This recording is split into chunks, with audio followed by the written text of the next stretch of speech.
আল্লাহ বলে, বান্দা আয় হায়, দুনিয়া তো তোমারে ডুবাইয়া ফেলল, আখিরাত তো তোমারে ভুলাইয়া দিল, এরই মাঝে তো তুমি একদিন কবরেই পৌঁছে গেল।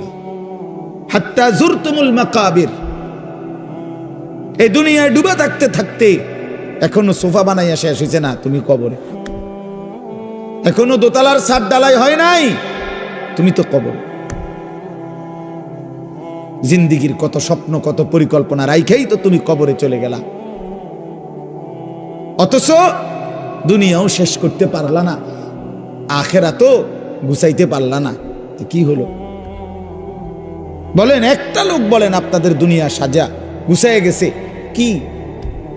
আপনি এখন গিয়ে খবর নেন, ঘরে যান, মহিলারা বলবে পেঁয়াজ নাই, রসুন নাই, আদা নাই, ছিটকারি ভাঙ্গা, বাথরুমের প্লাস্টিক দরজাটা ভাঙ্গা গেছে। যত বাথরুমের মধ্যে প্লাস্টিকের দরজা ইডি হয়, হেন্দা ভাঙ্গা যায়, হেন্দা ভাঙ্গা যায়, ছিটকারি নাই, চদর বদর, ঠিক না? বলেন না কেন? তো দুনিয়া আপনি না খুব ভালো মাত্র গুছাই নিলেন, 6 মাসের মাথায় ছিটকারি নাই, কা শেষ হয় না দুনিয়া। কি হয় না? রাক্ষস, এই দুনিয়া শেষ হয় না, দুনিয়া শেষ হয় না। রাসূলুল্লাহ সাল্লাল্লাহু আলাইহি ওয়াসাল্লাম বলেছেন, লাউ আন্না লি ইবনে আদম ওয়াদিয়াম মিন যাহাবিন লা আহাব্বা আন ইয়াকুনা লাহু ওয়াদিয়ান লান ইয়ামলা আফাহু ইল্লা তুরাব। এটা একটা হাদিস, আশ্চর্য হাদিস। নবী সাল্লাল্লাহু আলাইহি ওয়াসাল্লাম বলেন, শোনো, বনি আদমকে, আদম সন্তানকে যদি একটি পাহাড় স্বর্ণ দেওয়া হয়, লা আহাব্বা আন ইয়াকুনা লাহু ওয়াদিয়ান, সে অবশ্যই চাইবে তাকে 2টি পাহাড় স্বর্ণ দেওয়া হোক।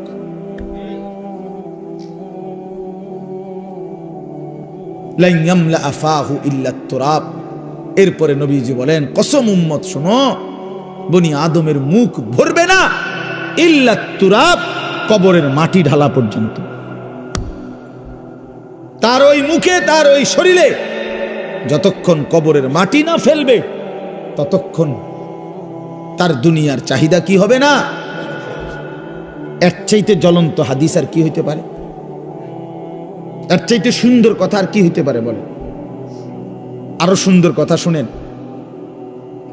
রাসূলুল্লাহ সাল্লাল্লাহু আলাইহি ওয়াসাল্লামের একজন বিখ্যাত সাহাবী হযরত উবাই ইবনে কাব রাদিয়াল্লাহু তাআলা আনহু, সাইয়্যিদুল কুররা, সাহাবীদের মধ্যে সবচেয়ে সুন্দর কোরআন পড়তেন যিনি, ওনার নাম হলো উবাই ইবনে কাব রাদিয়াল্লাহু তাআলা আনহু। এই সাহাবী বলেন, এই হাদিস এটা নবীজি আমাদের কাছে এত হাজারবার বলছে, এতবার। এই কোনটা? এই যে যদি বনি আদমকে একটি পাহাড় স্বর্ণ দেওয়া হয়, সে 2টি পাহাড় চাইবে, আরো দিলে আরো চাইবে, তার মুখ ভরবে না কবরের মাটি ছাড়া। ওই সাহাবী বলতেছেন, আমি নিজে তাফসিরে, আমার গাড়িতে এই তাফসির আছে, তাফসিরে কুরতুবী। তো ইনি বলেন, এই সাহাবী বলেন, কুন্না নারা হাদা মিনাল কোরআন। নবীজি এই হাদিসটা আমাদেরকে এত বেশিবার বলছেন, আমরা মনে মনে ভাবতাম এটা কোরআনের আয়াত। এটা কি? কোরআনের আয়াত ভাবতাম, কোরআনের আয়াত মনে করতাম আমরা এটাকে। তার মানে এত বেশিবার আমাদেরকে এত গুরুত্ব দিয়ে বলছে যে হায় বনি আদম, দুনিয়া তৃপ্ত হবে না, শুধু শুধু তুমি আর চেষ্টা করো না, থামো, এই নাফরমান থামো, পারতা না দুনিয়া। আরে হারামখোর, সুদখোর, ঘুষখোর, বাটপার, ওজনে কম দেওয়া সিটার, থাম বেটা, থাম, থাম নাফরমান, দুনিয়া পারবি না বেটা। দুনিয়া তোরে ধোকা দিবে, দুনিয়া তোরে বুড়া আঙ্গুল দেখাবে, দুনিয়া তোরে একদিন লাথি দিয়া কবরে ফেলে দিবে আর বলবে যা বেঈমান, কবরে চলে যা, দুনিয়া থাকুক। শুধু শুধু শুধু শুধু এত মিথ্যা, এত চুরি, এত ডাকাতি, এত দুর্নীতি, এত অন্যায়, এত সুদ, এত কিস্তি, এত হারাম। আহা মুসলমান, কি করলেন? লা ইয়াদখুলুল জান্নাতা জাসআদুন গুযিয়া বিল হারাম। নবী সাল্লাল্লাহু আলাইহি ওয়াসাল্লাম বলেন, ওই দেহ জান্নাতে ঢুকবে না যে দেহের রক্ত গোশত হয়েছে হারামের দ্বারা। আমি নিজে হাদিসের ব্যাখ্যায় পড়ছি, এই হাদিসের ব্যাখ্যার মধ্যে আছে উলামায়ে কেরাম, মুহাদ্দিসিনে কেরাম বলে, যে অভিভাবক তার পুরা ফ্যামিলিকে হারামের টাকা দিয়া পালে, বউ বাচ্চা সবাই এই হারামের টাকা থেকে খায় দায় ঘুমায়, এই নাফরমান অভিভাবক যেন নিজ হাতে পুরা ফ্যামিলিটার জন্য জান্নাত হারাম করে দিল। কারণ এই হারামের টাকাটা তো সেও খায়, ফুতেও খায়, বউও তো খায়। বুঝেন নাই কথাটা? হ্যাঁ, গায়ে লাগতে পারে কারো, গায়ে লাগলে যদি পছন্দ না হয় জাইরা হালাই দিয়ে পানি দিয়ে দিয়ে গাছ, তাহলে আরে তো সাবান লাগাই লেলে পরে উঠতে দেবে।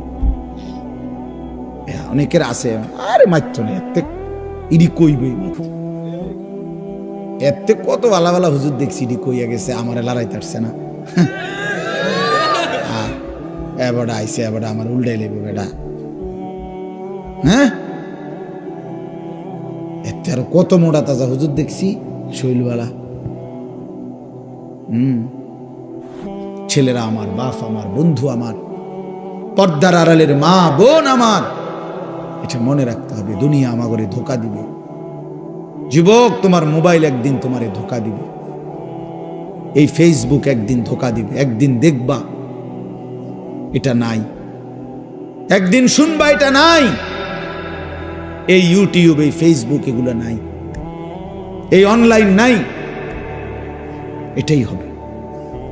আমি কিছুদিন আগে, গত 3-4 দিন আগে মুন্সিগঞ্জ মাহফিলে গেছিলাম। তো এখানে ব্রিজের পার হব, সেতু শীতলক্ষা নদী, তো যেখানে টোল দেয়, এই টোলের জায়গায় জ্যাম বাইজা গেছে, বিশাল জ্যাম। তো সবাই বলতেছে যে এখানে তো এত বড় জ্যাম লাগার কথা না, কখনই লাগলো কেন? তো আমার গাড়ির থেকে আমার সাথে একজন মাওলানা ছিল, ওই গিয়ে আগাইয়া দেখছে আর কি হইছে, যাই আইসা আমার বলতেছে, হুজুর টোল যে নেয়, টোল বোঝেন তো না, ব্রিজ পার হইতে সময় যে টাকা দেয় এটারে টোল কয় আর কি। এই টোল তো 3টা কম্পিউটারে টোল নেয় আর কি, 3টারই কম্পিউটার সিস্টেম লেস, হঠাৎ মানে 3টাই একই সাথে কাজ করতেছে না, কোনোভাবেই অপারেটর বুঝতেছে না কি হয়েছে। এই কারণে ওই যে টোল নিচ্ছে না, জ্যাম বাইজে গেছে। এজন্য প্রিয় বন্ধু আমার, এটা জরুরি বিষয়। এই পৃথিবীতে প্রযুক্তি এর কোনোটারই স্থায়িত্ব নেই। ফেসবুক আসমান থেকে আসে না, ইউটিউব আসমান থেকে আসে না, তোমার এই বড় মোবাইলের এই সমস্ত অপশন এটা আসমানি বিষয় না, যে এটা অনন্তকাল থাকবে, কিন্তু তুমি শেষ হইবা না। মোবাইল শেষ হয়ে যাবে, তোমার জিন্দিগি কোনো দিন শেষ হবে না। মানুষ শেষ হয় না, মানুষের কোনো শেষ নাই, মানুষ স্থানান্তর হয়। প্রিয় ভাই আমার, ছেলেরা আমার, বাবারা আমার, পর্দার আড়ালের মা বোনেরাও, মানুষ মরে না, শেষ হয় না, মানুষ স্থানান্তর হয়। একবার মানুষ ছিল মাটিতে, সেখান থেকে খাবারে, সেখান থেকে বাবার বীর্যে, সেখান থেকে মায়ের জরায়ুতে, সেখান থেকে আবার বীর্যের ফোঁটা, জমাট রক্ত, গোশতের টুকরা, হাড্ডির খাঁচা, গোশতের আবরণ, নাক চোখ লাগানো, এরপরে আবার স্থানান্তর হয়ে মায়ের পেট থেকে দুনিয়ার জমিন, দুনিয়ার জমিন থেকে স্থানান্তর হয়ে কবর, কবর থেকে স্থানান্তর হয়ে হাসরের মাঠ, হাসরের মাঠ থেকে স্থানান্তর হয়ে একটু সামনে মিজানের পাল্লা, যেখানে হিসাব হবে আমল নামা, সেখান থেকে আরেকটু আগে স্থানান্তর হয়ে ফুলসেরাত, সেখান থেকে আরেকটু স্থানান্তর হয়ে জান্নাত কিংবা জাহান্নাম। জান্নাতে গেলেও চিরস্থায়ী, জাহান্নামে গেলেও চিরস্থায়ী। তো শেষ হইল কই? বুঝাইতে পারছি নি কথাটা? বলো ভাই, একটা ছেলে বলো ভাই, শেষ হয়েছে কোথাও? মানুষ শেষ হয় না, এই জীবনের আর শেষ নাই। এই জীবনের আর কি নাই? মৃত্যু আছে, এটা মৃত্যু মানে শেষ না, মৃত্যু মানে সমাপ্তি না, স্থানান্তর। এই জন্য আমরা ইন্তেকাল করি, আমরা ইন্তেকাল বলি না, এই ইন্তেকাল মানে হলো স্থানান্তর। এই যে এটা এখানে ছিল, এখানে আনলাম, এই যে ইন্তেকাল, এখান থেকে এখানে আনছি, এটাও এক ধরনের ইন্তেকাল মানে স্থানান্তর। এজন্য মানুষ শেষ হয় না বন্ধু। আমি তো টেলিগ্রাফ দেখছি, এখন নাই। আমি তো ডাক পিয়নের চিঠি দেখছি, ওই রিতন চলে না। আমি তো ওই যে এমনি 1 2 3 গুণনা যে টেলিফোন, সেটা ছিল না চাচা, আমরা তো ওইগুলো দিয়ে কাজ করছি। তো আপনি তো আরো বেশি দেখছেন, আমি তো আপনার চাইতে বয়সে কম। টিনটিতে অনেকক্ষণ অপেক্ষা করতে হইতো, ওই লাইন পর্যন্ত পৌঁছতে হইলে টিনটি অফিস হইয়া। কই এরপরে আপনার মোবাইলে আসলো, এই লম্বা লম্বা ডান্ডাওয়ালা মোবাইল, এগুলো 10 টাকা মিনিট। দোকানে গিয়া কাগজ দিয়া নাম্বার লিখে লই আমরা যাইতাম দোকানদারের হাতে, দোকানদারে আপনার কল কইরা রিং রিসিভ করাইয়া তারপরে আমগো হাতে দিত। তো আমরা কথা বলতে, আবার হেতের হাতে দিলে হেতে বন্ধ করত। এতটা ভয় পাইতাম যে যে এটা নিজে বন্ধ করলে কোন বেয়াদবি হয়ে যায়। এই তো ছিল। কই এই যে এগুলো তো নাই। এই জন্য দোস্ত আমার, বন্ধু আমার, একদিন এই প্রযুক্তি থাকবে না। প্রিয় ভাই, তুমি থাকবা, তোমার জিন্দেগি থাকবে। তুমি চাইলেও আর কোনোদিন তোমার রাত মুছতে পারবা না, এই দিন আর মুছতে পারবা না, এই আলো বাতাস মুছতে পারবা না। অর্থাৎ আমার হায়াতের আর 1 সেকেন্ড খোদার কসম আড়াল করা যাবে না, লুকানো যাবে না। সুম্মা লাতুসআলুন্না ইয়াউমাইদিন আনিন নাঈম। আল্লাহ তাআলা বলে, বান্দা, হাসরের ময়দানে আমি আল্লাহ তোমারে পুরা হায়াতে যতগুলো নিয়ামত দিয়েছি, এই আসমান জমিন চন্দ্র সূর্য গ্রহ নক্ষত্র, আলো বাতাস রোদ বৃষ্টি হাসি কান্না, সকাল দুপুর বিকেল, ক্ষেত ফল ফুল ফসল গাছপালা তরু লতা, জায়গা জমি বাজার ব্যবসা আয় রোজগার স্ত্রী সন্তান, তোমার শরীর দেহ জীবন যৌবন রূপ, তোমার চোখের পলক হাতের নড়াচড়া, দেহের সৌন্দর্য শক্তি সামর্থ্য, আল্লাহর কসম আল্লাহ বলেন, 1 ঢোক পানি 1 লোকমা খাবার একটা নিঃশ্বাস আমি আল্লাহ সেটারও 100 পুরাপুরি হিসাব নেব। সুম্মা লাতুসআলুন্না ইয়াউমাইদিন আনিন নাঈম ফাওয়ারাব্বিকা লানাসআলান্নাহুম আজমাইন। আল্লাহ বলে, বান্দা কসম করে বলছি আমি হিসাব নেব। ওয়াকিফুহুম ইন্নাহুম মাসউলুন। আল্লাহ ফেরেশতাদেরকে বলবে হাসরের ময়দানে, ফেরেশতারা আমার বান্দাদেরকে সারিবদ্ধভাবে দাঁড় করাও। ইন্নাহুম মাসউলুন, এখন তাদেরকে জিজ্ঞেস করা হবে। আল্লাহ বলেন, ইন্নাস সামআ ওয়াল বাসারা ওয়াল ফুআদা কুল্লু উলাইকা কানা আনহু মাসউলা। আল্লাহ বলে, বান্দা আমি নিজে আল্লাহ তোমার কানকে জিজ্ঞেস করব, চোখকে জিজ্ঞেস করব, এমন কি তোমার অন্তরকেও জিজ্ঞেস করব। ফুআদা অর্থ দিল। আল্লাহ জিজ্ঞেস করবেন, দিল তুমি বলো তোমার নিয়ে আমার বান্দা সারা জিন্দেগি কি কি জল্পনা কল্পনা করছি, কত লক্ষ নারীর অসভ্যতার উলঙ্গতা নিয়ে ভাবছে, বলো দিল বলো। মানুষে না দেখে নাই, মানুষে না সময় শুনে নাই, তো তুমি যুবক কত নারীকে নিয়ে অসভ্য ভাবনা ভাবছো। তুমি যতগুলো উলঙ্গ ছবি দেখছো, নাচ দেখেছো, প্রতিটা নারীকে নিয়ে তুমি কি কি কল্পনা করেছিলা বলো। ওয়া আসিররু কাওলাকুম আবিজহারু বিহি ইন্নাহু আলিমুম বিদাতিস সুদূর। আল্লাহ বলে, বান্দা আস্তেও যদি কথা বলো, জোরেও যদি কথা বলো, অন্তরেও যদি কিছু লুকিয়ে রাখো, আমি সব জানি। জানি কিনা? হ্যাঁ। শাহিদা আলাইহিম সামউহুম ওয়া আবসারুহুম ওয়া জুলুদুহুম বিমা কানু ইয়ামালুন। আল্লাহ বলে, বান্দা তোমার কান চোখ তোমার সারা দেহের চামড়া পর্যন্ত, জুলুদুহুম অর্থ চামড়া, আমি আল্লাহর কাছে তোমার পুরা জিন্দেগীর ব্যাপারে সাক্ষ্য দিবে। ওয়া জুলুদুহুম ক্বালু লিমা শাহিদতুম আলাইনা, নাফরমান বলবে, হায় আমার দেহের অঙ্গ, তোমরা কেমনে আমার বিরুদ্ধে সাক্ষ্য দিলা? তোমরা কথা বলো কেমনে? হাত কেমনে কথা বলে? চোখ কেমনে কথা বলে? পা কেমনে কথা বলে? শরীরের সবটা চামড়া কেমনে কথা বলে? এটা তো জীবনে ভাবিও নাই, দেখিও নাই।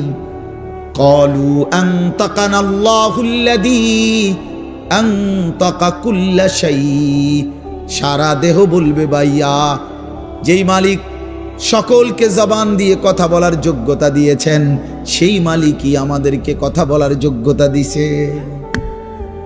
সুবহানাল্লাহ। এজন্য চলেন বাপ, ভাবতে শিখেন, ভাবতে শিখেন। নিজেরে সিটারি বাটফারি কইরা, গুনাহ নাফরমানি কইরা চালাক মনে করেন। ছেলেরা, তুমি বুদ্ধিমান না ভাইয়া, এক ওয়াক্ত নামাজ পড়ো না, তুমি বুদ্ধিমান না দোস্ত, নিজেরে বরবাদ করে দিলা। 365 দিনের একটা বছরে কোনোদিন ফজরের নামাজ কোনোদিন পড়ো না। আহা, কেমনে এত বড় নাফরমান মুসলমান হল? খোদার 20 বছর ধরে, 25 বছর ধরে, 10 বছর ধরে যে নারী কোনোদিন পর্দা করে না, আহা, সে মুসলিম নারী হলো কিভাবে? সে মুসলমানের মেয়ে হলো কেন? যে মেয়ে পরের ছেলের সাথে, পরের পুরুষের সাথে অবৈধ সম্পর্ক করে, হারাম সম্পর্ক করে, ওই অসভ্য নির্লজ্জ বেহায়া নারী, সে মুসলমানের মেয়ে হয় কেন? মুসলমানের কন্যা হয় কেন? এজন্য বেপর্দা নারী মনে রাখবেন, বেহায়া নারী, কোন বেপর্দা নারী নারী না, বেহায়া মহিলা মহিলা না।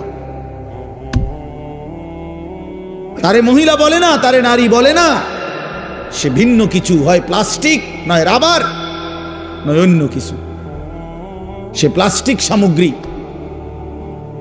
নারী বলে তাকে ইজ্জতের কদর করে যে, সতীত্বের কদর করে যে, নারী বলে তাকে পুরা দেহে হায়া লজ্জা থাকে যার, নারী বলে তাকে আল্লাহর রাসূল বলছে আওরাতুন, নিজেকে গোপন রাখে যে, আড়াল রাখে যে, লুকিয়ে রাখে যে, হীরা মণি মুক্তা রাস্তায় ফেলে দিতে নাই। রাস্তার পাথর তো পিচ ঢালা যে কাজ করে, এগুলো না রাস্তার পাথর। হীরা মণি মুক্তা ওগুলোও পাথর, কিন্তু সেটা রাস্তায় ফেলে দেয় না। ডায়মন্ড রাস্তায় ফেলে দেয় না। নারী হীরা, নারী মণি মুক্তা, নারী ডায়মন্ড। এজন্য নারীকে আগলে রাখতে হয়, পর্দায় রাখতে হয়, লুকিয়ে রাখতে হয়, আড়ালে রাখতে হয়, গোপনে রাখতে হয়। আর সেই আড়ালে থাকা নারী দুনিয়াতেও দামি হয়, আখিরাতেও দামি। এজন্য রাবেয়া বসরি আজও দামি, আদো দামি, মা ফাতেমা আজও দামি, আয়েশা আজও দামি, হযরতে খাদিজা আজও দামি। আর এই মাঝখান দিয়া এই 1400 বছরের মধ্যে যত সুন্দরী, যত রূপসী, যত বেহায়া নারী কত রঙে রসের ঘুইরা জীবন শেষ করছে, কত পুরুষরে দেখাইছে, কত মানুষকে দেখাইছে। ওই বেহায়া বেপর্দা নারীর নাম আজকে কোনো কুত্তাও লয় না, কুত্তাও লয় না, কুত্তাও লয় না, কুত্তাও নেয় না। মানুষ তো দূরে থাকে, বেহায়া নারীর নাম কুকুরও নেয় না, ঘৃণা করে, তারে ঘৃণা করে। নারী তো বহুতই দামি, নারী তো মা। সোয়া লাখ আম্বিয়ায়ে কেরাম, সমস্ত নবীরা, নবীর মায়ের পেটে আসছেন। আউলিয়া, সাহাবা, উলামা, যুগে যুগে এক কোটি কোটি ইমানদার, নেককার, আল্লাহর প্রিয় বান্দা, সব তো মায়ের গর্ভ ধরে এসেছে, ঠিক না? তো মা কতটা দামি, নারী কতটা দামি, নারী কতটা দামি। আহা বোন, সে বুঝল না। সে সামান্য এক ফালতু ছেলে, যে ছেলের কোনো চরিত্র নাই, যেতে কেমনে মোতে এটাও কইতে পারে না, হাতে খারাইয়া মোতে না বইয়া মোতে না আটতে আটতে মোতে। এই অপদার্থ জানোয়ার একটা চতুষ্পদ প্রাণীর মতো যার জীবন, এই বখাটে দুশ্চরিত্র রাস্তার মানুষকে দেখাইবার জন্য যেই মেয়ে, যেই নারী বেপর্দা চলে, তার মতো নিম্ন রুচির মানুষ আর কে হইতে পারে মিয়া? আরে বেডি, কারে দেখাইতি বাইরে গেলি? কি বাইজিদ বুস্তামিরে দেখাইতা? তুমি যে বেপর্দা বাইর হইলা, তোমার রূপ যৌবন দেখবে কেডা? জোনায়েদ বাগদা দিয়ে নাকি? কথা কয় না। তো যেই পুরুষগুলো দেখবে রাস্তায়, যেই ছেলেগুলো তোমারে দেখা, তাদের কোনো আখলাক নাই, তো তারা এই বেপর্দা নারীকে দেখে কি মন্তব্য করবে? দিলে কল্পনা করবে কি? যদি সেই কল্পনার রিপোর্টাই তো আলটা, তাহলে না বুঝা যাইত। বুঝেন নাই কথাটা? একজন বেহায়া মেয়ে, বেহায়া নারী যখন বেপর্দা যায়, তো মনে করেন 30 জন পুরুষ তারে এখান থেকে দেবিদ্বার শহর মানে উপজেলা পর্যন্ত যাইতে গিয়ে তারে দেখছে, ধরেন এই 30 বেড়া এই বেডিরে লইয়া কি ভাবছে, এটার যদি একটা রিপোর্ট আইতো, রুগীর মতো আল্ট্রা রিপোর্ট, বুঝছেন না আপনার কথাটা? ইসিজি রিপোর্ট যদি আইতো, তাইলে না বুঝতো এই অসভ্য নারী যে তারে নিয়ে রাস্তার পুরুষ কত নিকৃষ্ট জঘন্য কল্পনা করে। আল্লাহ আমাদের মাদেরকে লজ্জা দান করেন, পর্দা দান করেন। যে নারীর পর্দা নাই, কিচ্ছু নাই। ইযা লাম তাস্তাহি ফাসনা মা শিতা, নবীজি বলছে তোমার যখন কোনো হায়া নাই, আল্লাহর কসম এটা হাদিস, নবীজি সাল্লাল্লাহু আলাইহি সাল্লাম বলছে যখন কারো লজ্জা নাই, সে যা ইচ্ছা তাই করুক, যা ইচ্ছা তাই করুক। ফাসনা মা শিতা, আমি নবী আর জানি না, যা তুই বেশরম বেহায়া বাইরে আনতে, তোর যেটা মন চায় সেটা কর, আমি রাসূল আর তোকে চিনি না। তখন সুপারিশ করবে কে? হাসরের ময়দানে কার কাছে যাইতে হবে? তো তিনি তো তারা এই দিলেন, যা ফাসনা মা শিতা। এই জন্য আমার বাপ, আমার বন্ধু, আমরা বয়স্করাও, বাবারাও এই মাহফিল সবার জন্য ফিকির করেন, ফিকির করেন। কেন হারাম খাবেন? 60 বছরেও কেন আল্লাহর নাফরমানি করবেন? 14 বছরের 18 বছরের ছেলেরা তুমি কেন নাফরমানি করো ভাইয়া?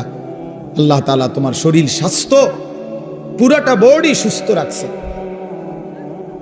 পুরাটা শরীর সুস্থ। আহারে ভাইয়া, শরীরের মধ্যে কোনো রোগ শোক নাই, এমন তরতাজা মানুষ তুমি, এমন যুবক, এমন কিশোর তরুণ, তুমি কেন নামাজ পড়ো না? তুমি কেন নামাজ পড়বা না? এই জন্য আমি অনুরোধ করছি, ছেলেরা আমার, প্রিয় ভাই আমার, সবার কাছে অনুরোধ, বাবাদের কাছে, মাদের কাছে, বোনদের কাছে, আমরা স্বীকার করি বা না করি, আমরা মরে যাব, ঠিক না? আমি চাইলেও মরে যাব, না চাইলেও মরে যাব। হাসলেও মরে যাবেন, কাঁদলেও মরে যাবেন, সুখে থাকলেও মরে যাবেন, দুঃখে থাকলেও মরে যাবেন। শুধুই খানার জন্য এটা উচিত না, এটা উচিত না। জিন্দিগি শুধুই খানা না, এই খানা কারোই জীবনের কোনো সমাধান না, ঠিক কিনা বলে? এই জন্য প্রিয় ভাই আমার, বাপ আমার, আমি অনুরোধ করতেছি, আমরা এটা ভাবা দরকার। আপনারা একটা মিনিট, এই একটু আগে আপনারা দেখছেন, তো এটা আপনারা ভাবেন, আচ্ছা এই একটা মিনিট ভেবে দেখেন যে আমরা যেমনি বসে আছি চুপচাপ প্যান্ডেলটার মধ্যে, তো হঠাৎ করে আমরা দেখতেছি যে লাইটগুলো ঠাস ঠাস করে ভাঙতেছে, এই প্যান্ডেলটা ছিঁড়ে গেছে, স্টেজটা ভাঙ্গা পড়ে গেছে, সবগুলো বাঁশের খুঁটি ভাঙ্গা গেছে, সবগুলো তার লাইট সিস্টেম তস্তস হয়ে গেছে। আচ্ছা কি পরিমাণ পেরেশানি হবে? পুরা মাঠটার মধ্যে কি পরিমাণ হুলস্থুল লাগবে, লাগবে কি না বলেন?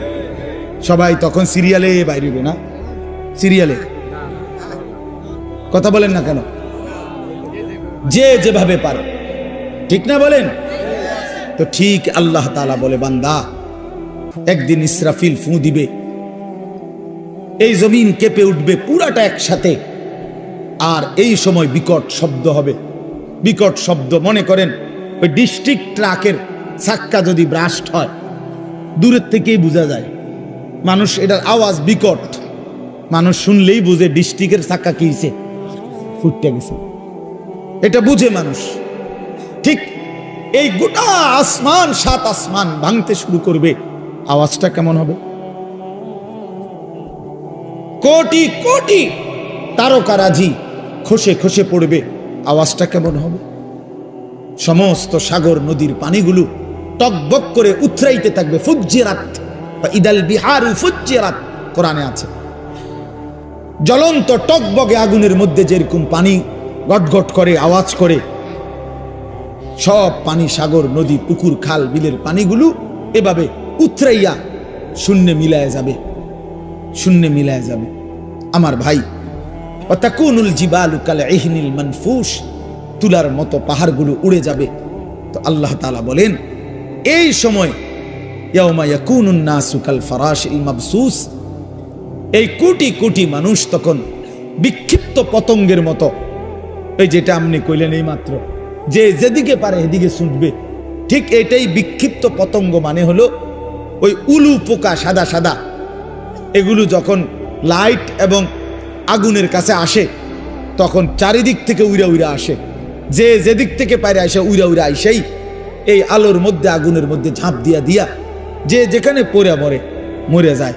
আল্লাহর কসম, আল্লাহ তাআলা বলেন ইসরাফিল ফু দিলে জমিনের এই ভূমিকম্প শুরু হলে, আমার গোটা সৃষ্টি যখন ভাঙতে শুরু করবে, তো মানুষগুলো এরকম দিক বিদিক পতঙ্গের মতো উলু পোকার মতো ছুটাছুটি শুরু করে, যে যেখানে মরবে পড়বে, পিছলা খাইয়া ফুসটা খাইয়া ওইখানেই মরে কবরে পৌঁছে যাবে।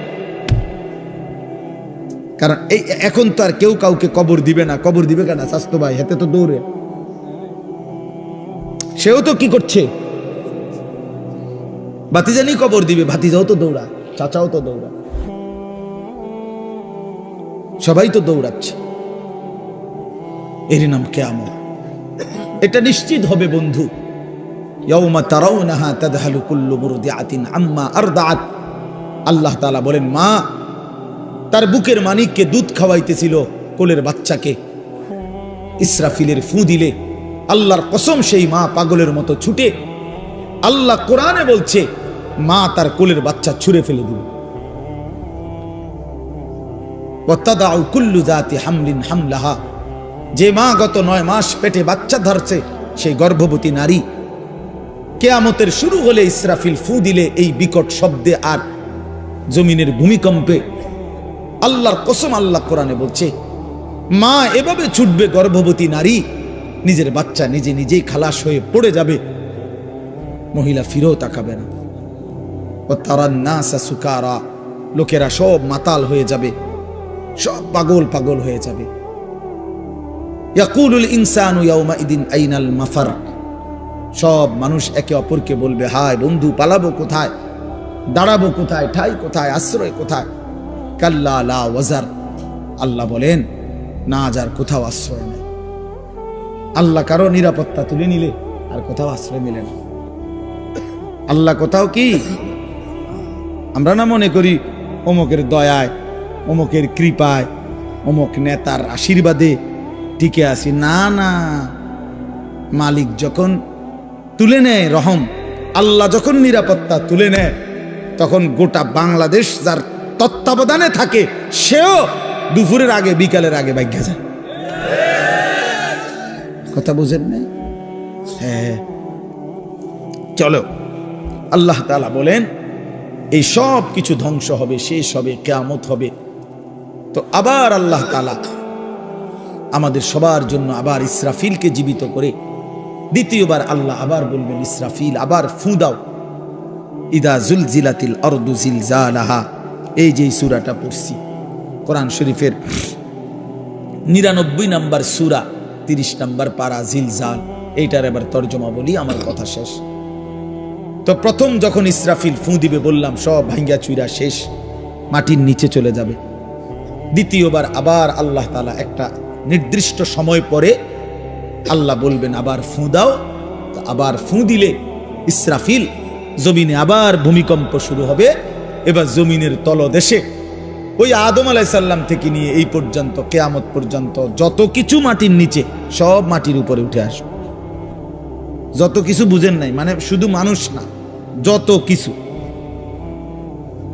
যত মাটি ছাড়া যত কিছু একে সব উপরে আসবে। হীরা মণি মুক্তা স্বর্ণ রৌপ্য টাকা পয়সা ধন দৌলত অর্থ সম্পদ সব, হ্যাঁ এটাই হাদিস, সব মাটির উপরে উঠবে। ইজা জুলজিলাতিল আরদু জিলজালাহা, আল্লাহ বলেন দ্বিতীয় ফুৎকারে যখন জমিনে ভূমিকম্প হবে, ওয়া আখরাজাতিল আরদু আসকালাহা, জমিন তার তলদেশ থেকে সব কিছু উপরে উঠাই দিবে। উপরে উঠাই দিলে আশ্চর্যের কথা হইল, নবীজি বলছে টাকা পয়সা অর্থ সম্পদ স্বর্ণ রৌপ্য এগুলো কথা বলবে, বিশ্বাস করে এগুলো কথা বলবে। কি কথা বলবে? সমস্ত নাফরমান পাপীদেরকে, এই অবৈধ সম্পদ উপার্জনকারীদেরকে ডাক দিবে।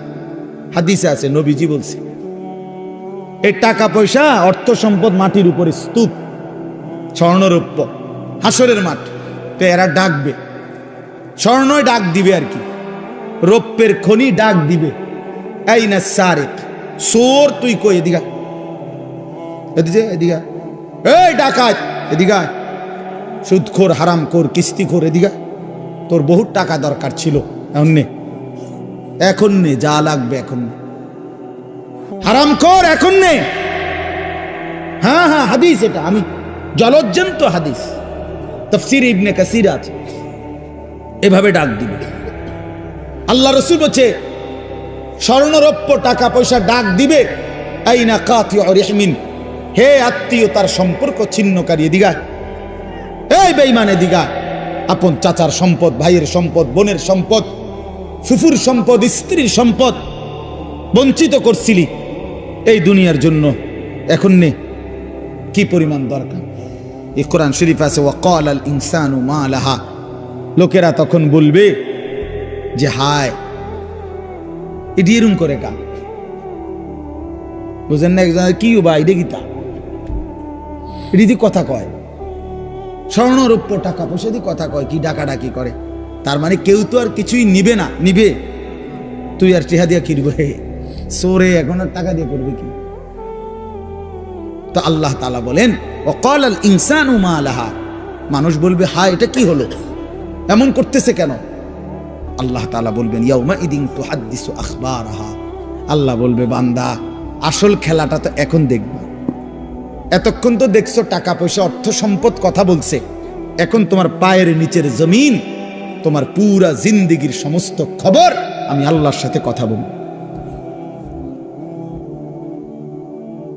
আমি আপনাদের কারো মনে আসেনি কোন হুজুরের বয়ানে, যেই কোনো হুজুর, আপনারা অনেক সময় অনেক ওলামায়ে কেরাম বলে যে ভাই মনোযোগ দিয়ে বসেন, সবাই বসেন, এই মাটি একদিন হাসরের ময়দানে সাক্ষী দিবে, কয় না এরকম ওয়াজের মধ্যে, এই যে কোরআন শরীফের আয়াত, এই মাটি একদিন সাক্ষী দিবে যে মাওলা আমি মাটির উপরে রাত গভীরে আপনার এই বান্দা আপনার কালাম, আপনার কোরআন, আপনার বন্ধুর হাদিস শুনেছে, এক ফোঁটা চোখের পানি ফেলছে, আপনারে ভয় করছিল, জাহান্নামকে ভয় করছিল। ইয়াউমা ইদিন তুহাদ্দিসু আখবারাহা, আল্লাহ বলে জমিন সব বলে দিবে, রাত গভীরের তাহাজ্জুদের সেজদার কথাও বলবে, রাত গভীরে মোবাইলের উলঙ্গ ছবি দেখার কথাও যুবক বলবে, মদের আড্ডা জুয়ার আড্ডার কথাও বলবে, যে বোন অন্যায় ভাবে ভিন পুরুষের সাথে সম্পর্ক রাখছে তার হারাম সম্পর্কের কথাও জমিন বলে দিবে। বিআন্না রাব্বাকা আওহা লাহা, আল্লাহ নিজেই বলতেছে, কেন বলবে, কারণ আমি আল্লাহ আদেশ করেছি বলে বলবে। জমিন কেন কথা বলবে, কে আদেশ করছে বলে। ইয়াউমা ইদিন ইয়াসতুরুন নাসু আশতাতাল লিয়ারাউ আমালাহুম, এরপর আল্লাহ বলেন ফেরেশতারা সব তো শুনবে, সে স্বর্ণরৌপ্য ডাকছে, জমিন কথা বলছে তার বিরুদ্ধে, তার সব কিছু, এইবার ফেরেশতারা তাকে মানুষগুলোকে দলে দলে গ্রুপে আশতাতান মানে হলো ভাগ করে দিবে, আর বলবে আগে বাড়ো, সামনে বাড়ো, লিউরাও আমালাহুম, ওইখানে তোমার আমলনামা দেওয়া হচ্ছে, সেই আমলনামা হাতে নাও, নিজ চোখে দেখো, নিজ চোখে কি দেখো। তখন সে দেখবে, তো কি দেখবে আমলনামাতে, এই আল্লাহ বলতেছেন ফামান ইয়ামাল মিসকালা যাররাতিন খায়রান ইয়ারাহ ওয়া মান ইয়ামাল মিসকালা যাররাতিন শাররান ইয়ারা। নবীজি সাল্লাল্লাহু আলাইহি সাল্লাম বলছে আল আয়াতুল জামিআতুল ফাযা, অনন্য অনন্য ব্যতিক্রম ধর্মী কোরআনের পূর্ণাঙ্গ অর্থবোধক, মনে হয় যেন পুরা কোরআন, পুরা দিন, পুরা ইসলাম, আল্লাহ রসুলের সমস্ত কথাকে একসাথে ঢুকাইয়া ফেলছে এই একটা কথা। কোনটা? এই কথাইটা। এটা যেন এক বোতলের মধ্যে সাগর ঢুকাইয়া ফেলছে। আল্লাহ বলছে, বান্দা শুনো, আমল নামা হাতে নিলেই তুমি নিজ চোখে দেখবা তোমার জিন্দিগির এক বিন্দু ভালোটাও এক বিন্দু মন্দটাও। মিসকালা যাররাতিন খায়রা মিসকালা যাররাতিন শাররান, এক বিন্দু, এক নিঃশ্বাস, এক সেকেন্ডের, এক পলকের, এক মুহূর্তের অথবা মুহূর্তের লক্ষ ভাগের এক ভাগের এক জাররা, এক জাররা লা ওয়াজনা লাহু, একেবারে সামান্য, এই একদম সামান্য থেকে সামান্য। যা তুমি ভালো করেছো তাও দেখবা, যা মন্দ করেছো তাও দেখবা। কাফা বিনাফসিকাল ইয়াউমা আলাইকা হাসিবা, তোমার হিসাবের জন্য তুমি যথেষ্ট, তুমি নিজেই বুঝবা। হ্যাঁ, ওই দেখবেন আপনার এয়ারপোর্টের মধ্যে লেখা থাকে, বিভিন্ন জায়গার মধ্যে এরো চিহ্ন দিয়া দিয়া লেখাই থাকে, ডান বাম, টয়লেট, মসজিদ, অজুখানা দিয়ে রাখে না। তো এবারে তো নিজেই বুঝে যে ইন্দিয়া বাথরুম, ইন্দিয়া অজুখানা, ইন্দিয়া মসজিদে ঢোকানোর জায়গা। তো আল্লাহ তাআলাই বলবেন, বান্দা আমল নামা হিসাব করে তুমি বুঝবা তুমি কি জান্নাতের দিকে যাইবা না জাহান্নামের দিকে যাইবা। তুমি তোমার ফয়সালা তুমি করতে পারবা। কাফা বিনাফসিকাল ইয়াউমা আলাইকা হাসিবা, তোমার হিসাবের জন্য তুমি যথেষ্ট। অতএব রাত গভীরে কষ্ট করছেন, সবাই বসছেন, আমার ওই প্রিয় মোহাম্মদ, ওই যে ওই বহুত মহব্বত করে এই মাহফিলের ডেট নিছে অনেক আগে, তো আমারও আসার সুযোগ হইল, আমিও আসলাম। আমার অনেক মহব্বতের সাথীরা, বন্ধুরা আসছে। আপনাদের জন্য আমি দোয়া করি, আপনারাও আমার জন্য দোয়া করবেন, সবাই মিলে ভালোবেসে। ভাই আমার শেষ কথা এটাই, বয়স্ক বাবা চাচারা, আপনারা আপনাদের এই শেষ সময় কবরের ফিকির করেন। বিড়ি সিগারেটের অভ্যাস যাদের, ছেড়ে দেন বাবা, আমার অনুরোধ, রাগ হইয়েন না। আপনি হিম্মত করলে পারবেন চাচা। বিড়ি সিগারেট আগুন, আগুন কোনো মানুষের প্রিয় হইতে পারে না। 2 নাম্বার, না ঠিক কইও না, রাখো। বিড়ি সিগারেট দুর্গন্ধ, দুর্গন্ধ কোনো সুস্থ স্বাভাবিক, পেশাব পায়খানার দুর্গন্ধ কোনো স্বাভাবিক মানুষের প্রিয় হইতে পারে না। ঠিক বিড়ি সিগারেটও দুর্গন্ধ, দুর্গন্ধ কোনো মানুষের, স্বাভাবিক মানুষের কাছে পছন্দনীয় হইতে পারে না। এটা আপনার অসুস্থতা, আপনার এটা অসুস্থতা, আপনার মানসিক বিকৃতি এটা। নাহলে আপনি দুর্গন্ধকে নিয়ে প্রতিনিয়ত নাকে মুখে ঢুকাইতেছেন, আগুনকে প্রতিনিয়ত নাকে মুখে ঢুকাইতেছেন। এটা তো অগ্নি পূজকের চিহ্ন হইতে পারে, ইমানদারের চিহ্ন হইতে পারে। আর আমার একটা কথা শেষ, চাচার আর রাগ হইয়েন না, আপনাদেরকে বলি, 60 বছর, 70 বছর, 50 বছর যারা বিড়ি সিগারেট খাইয়া খাইয়া জীবন শেষ করলেন, আচ্ছা কবরে যাওয়ার পরে যদি ফেরেশতা বলে, মনে করেন একটা চিন্তা করেন না, কবরের ফেরেশতা যদি বলে, চাচা আমনেরে আমি দেখছি, আমনে আসলে বুড়া বয়স পর্যন্ত আগুন ছাড়া আমনে থাকতে পারতেন না, সকাল দুপুর বিকাল রাত্রে নাকে মুখে আমনে আগুন ঢুকান লাগতো, আগুন ছাড়তে হইতো। তো যেহেতু আপনি আগুন ছাড়া থাকতে কষ্ট হবে, আমিও ভাবছি, এই জন্য ফেরেশতা বলবে, চাচা আপনার সুবিধার্থে আপনার কবরে আগুন লাগাই দিলাম, যেহেতু আপনি আগুন ছাড়া থাকতে কি হবে, কষ্ট, এটা মনে করি। তাইলে এখন বলেন, যদি লজ্জা থাকে ছেড়ে দেন, যে বেড়ায় দূরে, হুজুর তুই বেড়া আমার এত বড় কথা করি, যা খাইলাম না। আমি এক জায়গায় মাহফিলে গেছি, এরকম বয়ানের পরে, বয়ানের মধ্যে এক বয়স্ক লোক মাহফিল চলাকালীন অবস্থায় এই বলতেছে, আজগা বিড়ির জান শেষ, আজকে বিড়ির জান শেষ, তো ছেড়ে দেন। এটা একটা ফালতু অভ্যাস। চা দোকানের আড্ডা, টেলিভিশন, নাটক, সিনেমা দেখার আড্ডা ছেড়ে দেন। আমার অনুরোধ, বাচ্চা চা বয়স্করা সারাদিন তসবি পড়েন, জিকির করেন, সুবহানাল্লাহ, আলহামদুলিল্লাহ, আল্লাহু আকবার, লা ইলাহা ইল্লাল্লাহ, ইস্তিগফার পড়েন, আস্তাগফিরুল্লাহ, আস্তাগফিরুল্লাহ, দুরূদ শরীফ পড়েন সাল্লাল্লাহু আলাইহি ওয়াসাল্লাম। দেখবেন আমলনামায় নেকি ভারী। আল্লাহই তো আপনারে দয়া করছে যে এখন ছেলে রোজগার করে, আল্লাহর রহমতে সংসারে বাজার সাজার সদাই মোটামুটি একটু আমনের বোঝা কমছে। এটা আল্লাহর পক্ষ থেকে ইহসান না? তো আপনি এখন এই সময়টা কাজে লাগান। আল্লাহ আপনার একটু সুযোগ দিছে, আমনে দিয়ে বইয়ে বইয়ে কাল সাদোয়ানে গপ মারেন, এটা কেমন অভ্যাস?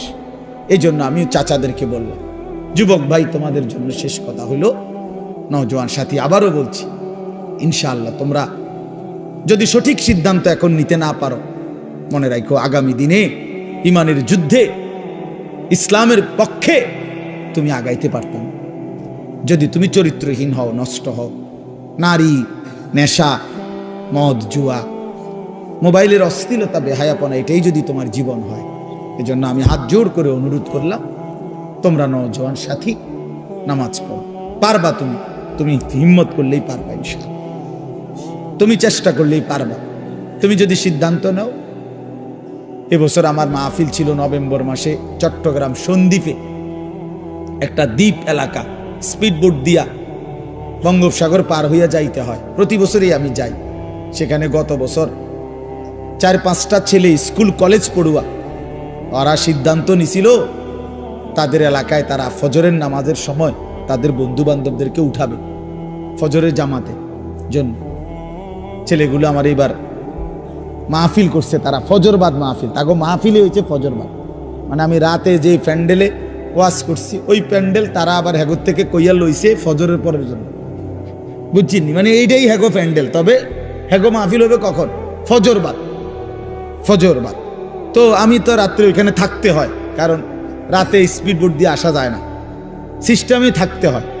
ফজরবাদ তারা আম করে শুনাইছে আমার সামনাসামনি, যে এই 4-5টা ছেলে একটা বছর মেহনত করে আল্লাহর দয়ায়, যুবক কি না পারে, আলহামদুলিল্লাহ 4,500-এর মতো ছেলে, তাদের হিসাবে এখন কিশোর তরুণ যুবক প্রতিদিন ফজরের নামাজ জামাতে পড়ে। কি কোন রফিক ভাই, কি আজীব কথা বলেন, কি ফিকির! তাহলে এক নওজোয়ান হিম্মত করলে অনেক কিছু করতে পারে। এই সমাজে যদি ছেলেগুলো নিয়ত করে ঘরে ঘরে মদ জুয়া ঢুকাই দিবে, পারবে। যুবক চাইলে এটাও পারবে। যুবক চাইলে চরিত্রহীনতার সয়লাভ ভাষায় দিতে পারবে। আবার যুবক যদি চেষ্টা করে তাইলে প্রতিটা ঘরে ঘরে আল্লাহর কোরআনও পৌঁছায় দিতে পারবে। এজন্য ভাইয়া তোমাদের নাম এখানে আছে যে যুব সমাজের উদ্যোগ, আমি এই জন্য উৎসাহিত করলাম। আমার জিন্দিগিটাই নওজোয়ানের ফিকিরি নিয়ে, আমি এই জন্য এটা বলি, এই জন্য যে ইনশাআল্লাহ যুবক তুমি উঠো, নওজোয়ান উঠো, দাঁড়াও, হিম্মত করো, আগে বাড়ো, পারবা তুমি ইনশাআল্লাহ। আল্লাহ তাআলা আমাদের প্রতিটা ছেলেকে কবুল করে। পর্দার আড়ালের মা বোন যারা আছেন, মা আপনাদের কাছে আমার বিনীত অনুরোধ, মা নিজের আখলাক, নিজের পর্দা পুশিদা এটা নষ্ট করেন না, নিজের চরিত্রের হেফাজত করেন। যাদের স্বামী প্রবাসী, যাদের স্ত্রী আছেন প্রবাসী স্বামী, মেহেরবানি করে বোন আপনি আল্লাহর জন্য সবর করেন, নিজের আখলাক চরিত্র ভালো রাখেন। বেচারা 16 বছর 12 বছর 14 বছর নিজের ঘাম ঝরাইয়া রক্ত পানি করে টাকা উপার্জন করে আপনাদের জন্য পাঠায়। স্ত্রী ছেলে মেয়ের জন্য বাড়িতে কয়টা টাকা পাঠায়। বিশ্বাস করেন এই বছরও আমি তো প্রতি বছর হজ ওমরায় গেলে এই মক্কায় মদিনায় প্রবাসীদের রুমে রুমে যাই, সৌদি আরব যারা থাকে, কত যুবক কত প্রবাসীর কাহিনী যে শুনি আমি কাঁদে। এইবারও বলছে এক ছেলে, হুজুর আমি 8 বছরে কোনোদিন এই সৌদি আরব একটা ডাক্তার দেখাইনি, এই 1-2টা ব্যথা বেদনার ওষুধ খাইয়া পড়ে থাকি, শরীরটা খারাপ করলে কেন, এই বুকে আগলাইয়া টাকাটা জমায় রাখি, ওষুধপত্র কিনলে টিনলে যদি টাকা খরচ হয়ে যায়, বাড়িতে বউ বাচ্চার জন্য পাঠাবো কেন?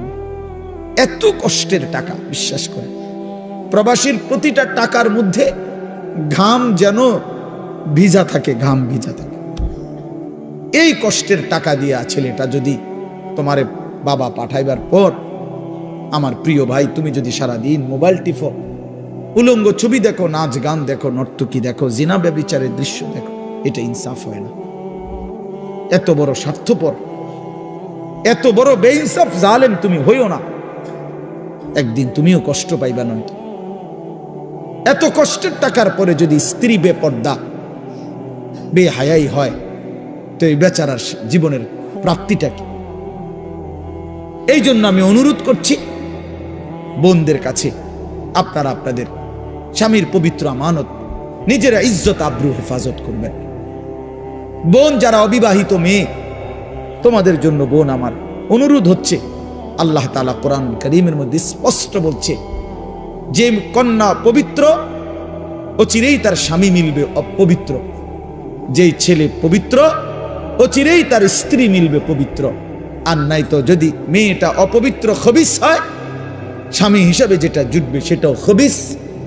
ছেলেটা যদি নষ্ট চরিত্রের হয়, আল্লাহর কসম, আল্লাহ ওয়াদা দিছে যে তোর স্ত্রীও মিলবে খবিস। এই জন্য এক তো রাস্তার বেডুইত সাউন্ড আর রাস্তার বেডিত সাউন্ড, মোবাইলের বেডিত, এটা তো ক্ষণিকের বিষয়, এটা পার হয়ে যায়। কিন্তু বউ যার অসৎ হয়, দোস্ত মনে রাখো, বউ যার চরিত্রহীন, বউ যার 3 নম্বর 2 নম্বর 4 নম্বর পরকীয়ায় আসক্ত, বউ যার বদ আখলাক, ওই ঘর জাহান্নামের আগুন, জাহান্নামের টুকরা ছাড়া আর কিছু না।